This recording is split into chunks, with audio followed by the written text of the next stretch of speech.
Right. But I'm asking, is there any reason to be optimistic that if we're left with the legislature regulating its own core activities, that it'll ever do anything? Well, Because I know Congress really barely does anything, leading to a proposal for an independent ethics commission at Congress. And so the same argument seems to have application here. well, I certainly have to admit the force of the fact that the legislature is historical.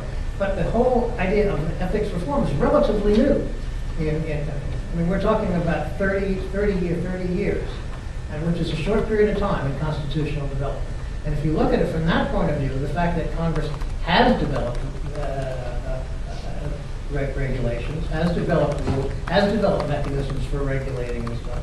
I mean, in some ways, it's up to us to continue to push Congress and to push the General Assembly into doing what they should do if they're going to continue to rely on the speech and debate clause as a legislative privilege. Okay, Mr. Frick? Yeah, the only things I wanted to add on the whole issue of regulation is first of all, in a world of action and reaction, you're always going to have an effort to regulate things, and you're also going to have to find an equilibrium as to how you want to regulate it. Anytime you have, the kind of corporate excesses we had in Enron, and then that produces legislation about corporate governance, and then you hear people complaining that it's over-regulated, you're always going to be trying to find that balance. And this may just be part of a process. I mean, I've been in Rhode Island 21 years, and we all know that even in the time I've been here, and many of you have been here longer than that, there was enough negative publicity about politics in Rhode Island that justifiably led to some of these changes. And I think it may take time to find that balance. The other thing is, don't forget, it isn't just the legislature or itself or the Ethics Commission that regulates these things. There's public opinion, there are elections, and even if some of these folks aren't necessarily adjudicated in some forum for what they've done, they certainly have been judged in public opinion and in the ballot box, and so the mere fact that there is as much scrutiny as there is in and of itself, it seems to me, has a role. Again, I say what I said before, I am not expert in the procedures of the Ethics Commission, and I wouldn't comment on those, and I think they do and should have a role. I agree with Senator Roney on that. But I think there is a larger level of regulation that goes on when there's public scrutiny and there's elections and there's a political process, and peoples are held accountable in that form as well. Okay, Mr. Flick, I'm going to come to you next. One thing to that, which is when you talk about the balance, we've had the Ethics Commission for the last 20 years, and we have always assumed that we did have regulation over the General Assembly. And yet you have not seen that we've gone in any particular, mad direction. We've been really reasoned, balanced, respectful, and have only brought a handful of cases against legislators for this kind of conflict. So I think that the balance actually had been achieved and now has been removed by this report.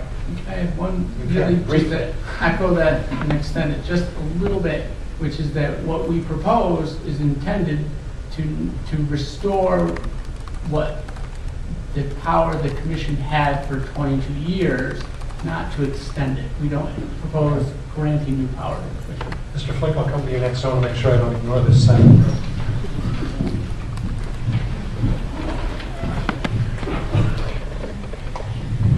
It seems to me, in listening to this whole discussion, that the interpretation that most of the panel has given to the speech and debate clause is perverse.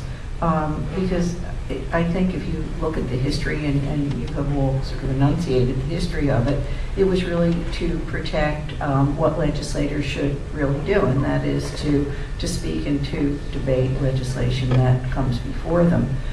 It would seem to me that the Supreme Court could have created a narrow exception to the speech and debate clause, which would apply to a severe conflict such as Senator Irons had.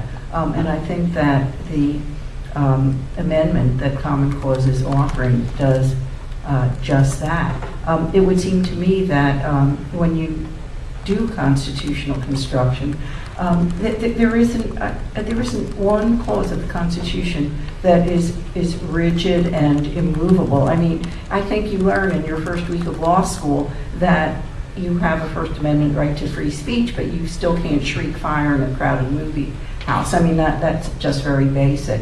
And I think that the analogy is apt for the speech and debate clause. I mean, what Senator Irons was doing was not speaking and debating in an impartial way.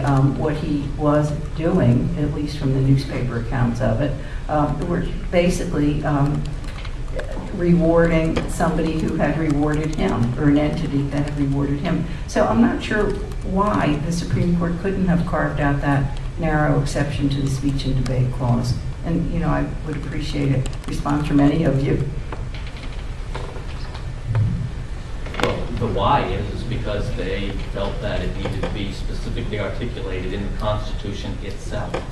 And it wasn't. I disagreed with a little bit with the position that the Ethics Commission took, and they said that the clause was explicit, you know, that it covered this. Well, it was explicit that it covered legislators, but it wasn't necessarily explicit that it applied to core legislative activities. I mean, you could infer that if you look at the history and all of that, but it was important to look at the history for just that purpose, to give explanation to that short phrase in there, and the court declined to look at that history. That's another one of the infamous footnotes. That's footnote 16, where they indicated that because they thought that the language was plain, they did not need to. It's a article of constitutional construction. If the language is plain, you don't look at the underlying legislative history or the history underlying that language.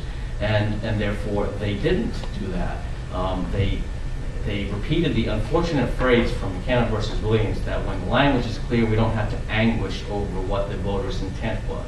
Well, I think that you should anguish a little bit over what the voter's intent was. You should look at it, but they didn't look at it. But then they went on to say that even if we did look at it, well, we would still reach the same conclusion.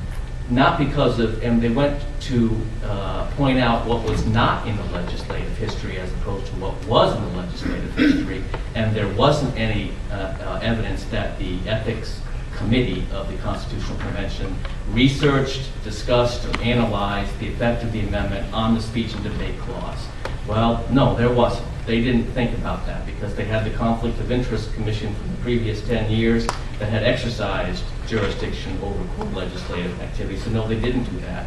But they didn't analyze the effect of the Ethics Amendment on Article 6, Section 2, which gives legislative power to the General Assembly. They didn't analyze its effect on the Article 1, Section 15, right to jury trial either. They didn't do any of those things. It was what they did do that was more important. And that's why their approach to this issue gives me some concern about how they might address some of these issues in the future with respect to jury trial and the legislative authority of the Ethics Commission.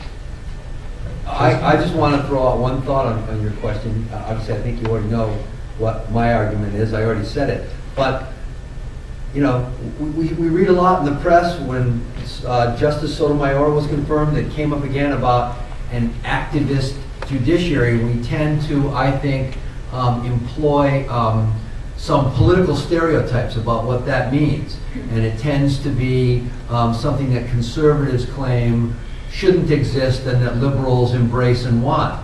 I think that it would have been activist, and inappropriately so, for this court to have said, well, it doesn't say it, but we know that's what they meant. And I think that's what it all comes down to, is the ability to implicitly repeal constitutional provisions or rights when two things are in conflict. And the two things are in conflict. I think it's unquestionable that they are. So that's the only thing I can say about why I think the opinion didn't come out the way that you obviously feel it should have.